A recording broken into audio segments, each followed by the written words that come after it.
The value of things.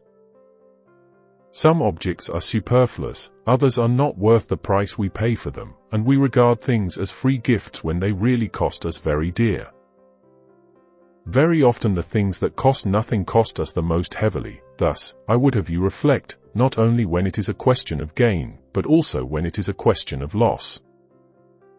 It is not the loss of things that troubles us, but a notion of loss. So true it is that each person regards nothing as cheaper than themselves. One that owns themselves has lost nothing, however few people are blessed with ownership of self. You will have less money, yes, and less trouble, less influence, yes, and less envy. On values. Fortune often brings into being commonplace powers, which are born to please the mob, but it holds up for our approval that which is extraordinary by the very fact that fortune makes it rare. This person, however, of whom you spoke, is still far from the state which people professes to have reached, and if one knew what it meant to be a good person, one would not yet believe themselves such, perhaps one would even despair of their ability to become good. You say, they think ill of evil people. Well, so do evil people themselves, and there is no worse penalty for vice than the fact that it is dissatisfied with itself, and all its fellows.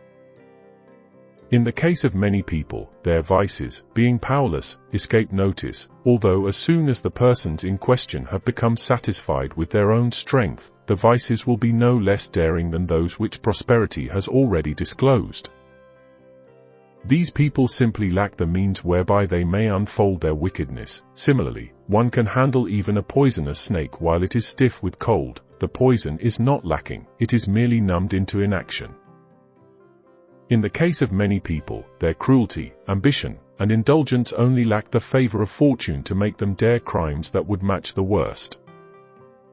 That their wishes are the same you will in a moment discover. In this way, give them the power equal to their wishes. Do you remember how, when you declared that certain people were under your influence, I pronounced them fickle and a bird of passage, and said that you held them not by the foot but merely by a wing? Was I mistaken? You grasped them only by a feather, they left it in your hands and escaped. They did not see that in endangering others they were tottering to their own downfall. They did not reflect how burdensome were the objects which they were bent upon attaining, even if they were not superfluous. With regards to the objects which we pursue, and for which we strive with great effort, we should note this truth: either there is nothing desirable in them, or the undesirable is preponderant.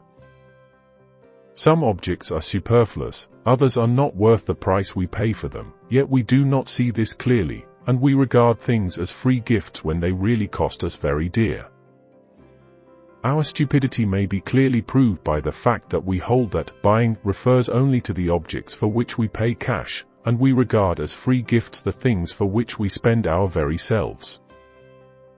These we should refuse to buy, if we were compelled to give in payment for them our houses or profitable estate, but we are eager to attain them at the cost of anxiety, of danger, and of lost honor, personal freedom, and time. So true it is that each person regards nothing as cheaper than themselves. Let us act, in all our plans and conduct, just as we are accustomed to act whenever we approach a huckster who has certain wares for sale. Let us see how much we must pay for that which we crave. Very often the things that cost nothing cost us the most heavily. I can show you many objects the quest and acquisition of which have wrested freedom from our hands. We should belong to ourselves, if only these things did not belong to us. I would therefore have you reflect thus, not only when it is a question of gain, but also when it is a question of loss. This object is bound to perish. Yes, it was a mere extra. You will live without it just as easily as you have lived before. If you have possessed it for a long time, you lose it after you have had your fill of it. If you have not possessed it long, then you lose it before you have become wedded to it. Look about you and note the things that drive us mad, which we lose with a flood of tears. You will perceive that it is not the loss that troubles us with reference to these things, but a notion of loss. No one feels that they have been lost, however their mind tell them that it has been so. One that owns themselves has lost nothing, however few people are blessed with ownership of self. You will have less money, yes, and less trouble, less influence, yes, and less envy. Farewell, Seneca, Stoic Taoist.